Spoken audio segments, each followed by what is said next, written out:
Gloire à ton nom, Dieu puissant. Gloire à ton nom, Père céleste. Au nom de Jésus. Amen. Voilà. Nous sommes en train de continuer de sous-thème en sous-thème. Et nous sommes partis donc du thème de la séduction du vin. Et le Seigneur nous a montré aussi que, quoique le diable s'élève pour séduire, alors le Seigneur aussi a toujours une solution pour ses enfants. Et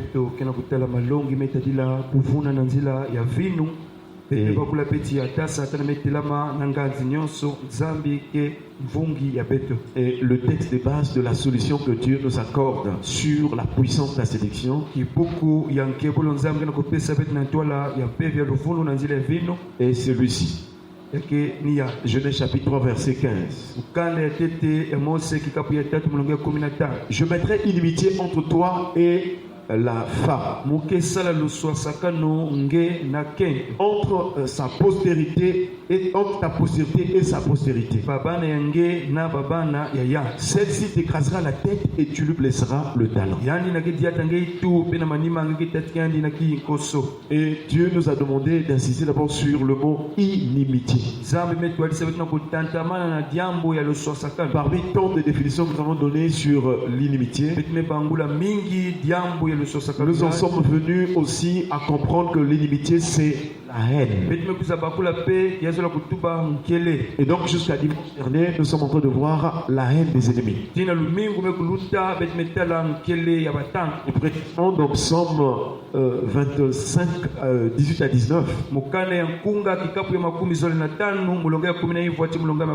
Quelque part David va dire, vois combien mes ennemis sont nombreux et de quelle haine violente ils me poursuivent. Cela montre que l'ennemi, celui qui a la haine, poursuit les autres ou fait la guerre aux autres. Et donc ces paroles nous rappellent aussi quelque chose qui s'est passé lorsqu'Israël va sortir de l'Égypte. En tout cas, ce jour-là, la Bible dit que Israël est sorti à main levée. Est-ce qu'on peut acclamer le Seigneur? À main levée, ça veut dire qu'Israël est sorti aussi libre. Israël est sorti libre. Alors qu'il était esclave, Dieu va toucher le cœur de Pharaon et son armée. Alors ils vont laisser Israël sortir. Et quand Israël va sortir, chers frères et sœurs, c'était une joie, c'était une liberté ce jour-là. C'était vraiment une délivrance, un soulagement. C'était vraiment une consolation pour Israël. Et nous prions que le Seigneur te donne cette année un soulagement total, une consolation totale au nom de Jésus. Le Seigneur s'appelle aussi le consolateur. Et aussi, Jésus, lorsqu'il a fini sa mission terrestre, il va dire quelque chose de très important. Il va dire que si vous m'aimez, gardez mes commandements. Et moi, je prierai le Père. Et il vous donnera un autre consolateur. Et Jésus précise ce consolateur. Il dit l'esprit de vérité. Est-ce qu'on peut acclamer le Seigneur? Donc le Saint-Esprit est là comme l'esprit de consolation pour nos cœurs, nos vies et de consolation aussi sur toutes les situations qu'on peut vraiment rencontrer. La consolation, c'est comme aussi adoucir les regrets. Là où il y a des regrets, des soucis, alors la consolation vient pour apaiser tout et nous donner ainsi vraiment de nous contenir. Donc, ceux qui ont la haine, ou du moins l'ennemi, a pour but de poursuivre. Israël va sortir de l'Égypte. Il est parti. Il arrive au bord de la mer. Ceux qui travaillent avec Pharaon vont lui dire, mais qu'est-ce que tu as fait, Pharaon, pour nous laisser aller ce peuple? Lorsque tu es sorti dans une situation, il faut être en état de prière. Quand tu as vaincu dans un domaine donné, ne sois pas dans la distraction. Parce que cet ennemi que tu as vaincu peut vouloir chercher des moyens pour te poursuivre ou bien pour te récupérer. Et c'est ce qui s'est fait en Israël. Il est au bord de la mer. Les gens étaient contents. Mais quelques temps après, peut-être ceux qui étaient derrière le camp, ils vont remarquer que Pharaon est en train de venir. Et donc, cette nuit-là, Pharaon voulait rattraper Israël. Que toutes les poursuites spirituelles contre toi soient nulles et sans effet. Que tout ce qui se passe quand tu es endormi ou dans la nuit contre toi soit nul et sans effet. Et Dieu s'est interposé entre le camp d'Israël et le camp de ses adversaires de l'ennemi. Est-ce qu'on peut acclamer le Seigneur? Le Seigneur s'interpose, il se met au milieu entre le camp de ceux qui veulent détruire ta vie et toi. De ton côté, en tout cas, il manifeste sa parole, sa douceur, son amour pour toi. Mais l'autre face de Dieu vers tes ennemis, Dieu se manifeste comme le feu de bras. Et toute la nuit, l'armée de l'Égypte n'a pas pu rattraper l'armée d'Israël. Israël a traversé la mer. Est-ce qu'on peut acclamer le Seigneur? Et lorsqu'Israël a traversé la mer, Israël commençait à chanter. En chantant dans ce cantique, nous voyons des révélations que Israël est en train de dire. Nous sommes dans Exode chapitre 15. En tout cas, même quand tu pries à la maison, il y a des mots que tu peux prier avec Exode chapitre 15. C'est un livre ou bien c'est un chapitre de délivrance. C'est un chapitre de louange. C'est un chapitre qui montre la puissance de Dieu. Comment est-ce que Dieu a éclaté sa gloire? Est-ce qu'on peut acclamer le Seigneur? Ils ont commencé à dire chantons à l'Éternel car il a fait éclater sa gloire. Et au verset 9 dans ce cantique, ils sont en train de révéler les intentions, les aspirations, sinon encore les dires et les déclarations de l'ennemi. Voilà donc ce matin notre sous-thème. Les dires ou bien les déclarations de l'ennemi. Si Dieu nous a demandé de prier sans cesse, parce que l'ennemi utilise ou emploie plusieurs stratégies et plusieurs vraiment ça. Même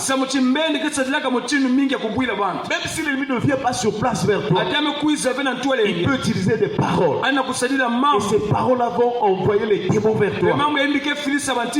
Voilà pourquoi dans la prière, lorsque tu mènes une vie de prière intense, la puissance de la prière peut arrêter toutes les stratégies de l'ennemi. Alors dans ce cantique, le chapitre 15 du livre d'Exode, le verset 9, il est écrit, l'ennemi disait, je poursuivrai, j'atteindrai, je partagerai le butin, ma vengeance sera assouvie, je tirerai l'épée, ma main les détruira. Voilà les stratégies, voilà les plans du diable contre ta vie. Voilà les paroles que lui est en train de dire alors que tu es ici, tu ne sais pas ce qui s'est passé. Voilà ce qu'il dit dans son cœur. Mais nous l'avons rappelé déjà au début que quelles que soient les stratégies de Satan ou de tes ennemis, puisque tu es fils et fille du royaume, alors il y a toujours une solution que Dieu prépare à chaque stratégie de l'ennemi. Et nous voyons la première partie, mais l'autre dit je poursuivrai. C'est ce que nous avons vu dimanche. David a dit, Seigneur, vois mes ennemis sont nombreux et de quelle haine violente ils me poursuivent. Il y a des poursuites spirituelles, il y a aussi des poursuites physiques. Quand quelqu'un veut détruire ce qui est à toi, il peut venir dans la journée. Vous vous rencontrez, vous parlez, vous pouvez aussi manger. Toi, tu le reçois bien, mais tu ne connais pas ce qui se trouve dans son cœur. Ça, c'est dans la journée. Autour de cela, alors il y a aussi des poursuites spirituelles. Laban avait poursuivi Jacob dans la journée. Ce n'était pas la nuit. Il a poursuivi la journée et il a atteint Jacob. Lorsqu'il a rattrapé, j'allais dire Jacob, il lui a dit, ma main est assez forte pour te faire du mal.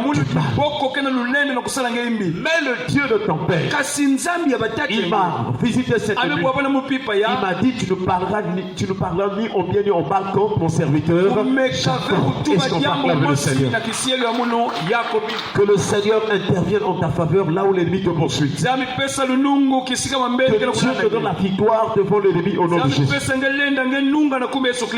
Quels sont encore d'autres dires de l'ennemi? En dehors des poursuites, le but de la poursuite, c'est d'atteindre. C'est pourquoi si tu fais souvent des rêves où on te poursuit, ne néglige pas ces rêves-là. Parce que c'est un rêve qui est toute une chaîne. Lorsqu'on poursuit, c'est pour rattraper. Et lorsqu'on rattrape, on peut arrêter, on peut lier, on peut mettre dans la prison spirituelle. Voilà les rêves de poursuite. Ils sont dangereux. Ils sont très dangereux. Il faut donc vraiment se lever pour demander au Seigneur d'intervenir pour chasser ceux qui te poursuivent. Deuxième chose donc dans les dires de l'ennemi, il dit j'atteindrai. Je ne sais pas qui est en train de vouloir atteindre ta vie. Je ne sais pas quels sont les moyens. Mais la bonne nouvelle ce matin, là où l'ennemi se lève, toi aussi tu te lèves pour montrer les promesses de l'Éternel.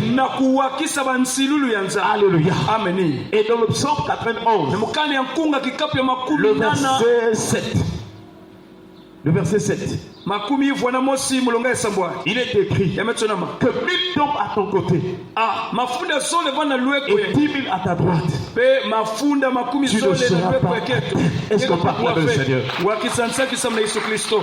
Chers frères et sœurs, nous voyons que l'ennemi veut t'atteindre. Mais comme tu es un fils de la promesse, tu ne dois pas te laisser faire. Déjà on avance la prière. Lorsque tu pries, tu peux dire je ne serai jamais atteint. Parce que la promesse a été déjà faite. Je suis fils de la promesse. Je vis dans la promesse de Dieu. Et la promesse est la parole qui sort de la bouche de Dieu. Cette parole est puissante. Ce matin mon frère, ma soeur, tu ne dois pas te laisser être atteint. Que ce soit de nuit ou de jour, tous ceux qui se lèvent contre toi, tous ceux qui te poursuivent, tous ceux qui veulent atteindre à ta vie, que le Seigneur utilise sa main puissante pour les arrêter, pour les confondre, pour les neutraliser, pour les dépouiller, pour les précipiter, et que le Seigneur les anéantisse au nom de Jésus. Est-ce qu'on peut acclamer le Seigneur? Beaucoup d'hommes et de femmes sont morts parce qu'on les avait atteints spirituellement. Il y a une bonne nouvelle.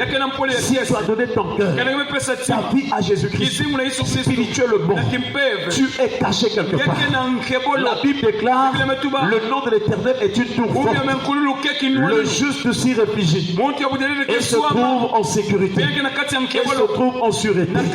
Or, le nom de l'Éternel, c'est la personne de Jésus-Christ. Si tu crois en Jésus, ton âme est protégée, ton âme est épargnée, ton âme est couverte, ton âme est sous le refuge, ton âme est sous l'abri du Très-Haut, ton âme est bien gardée.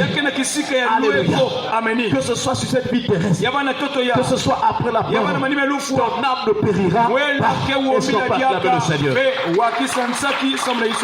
Nous allons lever dans la prière.